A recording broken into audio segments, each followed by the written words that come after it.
হর হর মহাদেব, আদেশ, জয় মা কালী। দেখুন, আপনারা অনেক সময় ফ্ল্যাট কেনেন, ফ্ল্যাট বাস্তুতে বসবাস করেন এবং নিজের একটা বাড়িও তৈরি করেন, সেই বাস্তুতেও বসবাস করেন। কিন্তু ব্যাপারটা হচ্ছে এই যে কন্ট্রোভার্সি আপনাদের ভেতরে একটা জন্মায় যে মানে পায়খানা বাথরুম সেপ্টিক ট্যাঙ্কটা কোথায় করব। প্রথমেই আপনারা যদি ফ্ল্যাট বাস্তু কেনেন তাহলে ফ্ল্যাট বাস্তুর যে বাস্তুটা কিনতে যাচ্ছেন তার আপনি কি করবেন, নর্থ সাইডে আপনি দাঁড়িয়ে যান, 0 ডিগ্রি নর্থ সাইডে।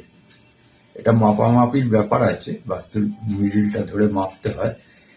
তো যাই হোক, আমি বলে দিচ্ছি, নর্থ সাইডে দাঁড়িয়ে যাবেন এবং আপনি ঠিক তার অপোজিট অর্থাৎ সাউথ 180 ডিগ্রিটা আপনি দেখবেন বা একটা দাগ কেটে নেবেন। নিয়ে এইবারে আপনার এই যে দুটো ডিভাইডেশন হলো, দুপাশে দুটো ডিভাইডেশন হলো, এই দুটো ডিভাইডেশনের ভেতরে আপনি দেখবেন যে নর্থ থেকে সাউথ, ঠিক আছে, নর্থ থেকে সাউথ এই জায়গাটা কিন্তু পজিটিভ জায়গা।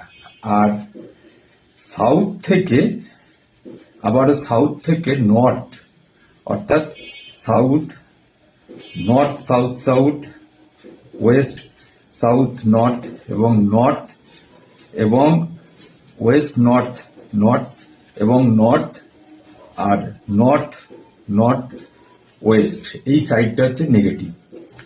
সর্বক্ষণ দেখবেন যে এই নেগেটিভ দিকে আপনার পায়খানা বাথরুম আছে কিনা ফ্ল্যাট বাস্তুতে, বা আপনি কোনো যদি বাস্তু কেনেন বা বাস্তু তৈরি করেন এইভাবেই কিন্তু করবেন। আচ্ছা, এই নেগেটিভ সাইডে কিন্তু আপনি টয়লেট, সেপ্টিক ট্যাঙ্ক ইত্যাদি এইগুলো স্থাপন করতে পারেন। জানি আমি মাথার উপর দিয়ে আপনাদের উড়ে যাচ্ছে, এগুলো স্থাপন করবেন 1 নম্বর।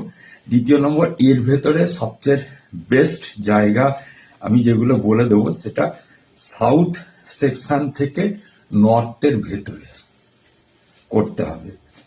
নর্থের ভেতরে আবার নর্থের থেকে এটা হচ্ছে যে নর্থ ওয়েস্ট, ওয়েস্টের ভেতরে আপনাকে করতে হবে। তো কি করতে হবে আপনাকে, এর ভেতরে সাউথ সাউথ নর্থে আপনি পায়খানা বাথরুম করতে পারেন, টয়লেট করতে পারেন, সেপ্টিক ট্যাঙ্ক করতে পারেন। নর্থ সাউথ ওয়েস্টে আপনি সেপ্টিক ট্যাঙ্ক, পায়খানা বাথরুম ইত্যাদি এই সমস্তগুলো করতে পারেন।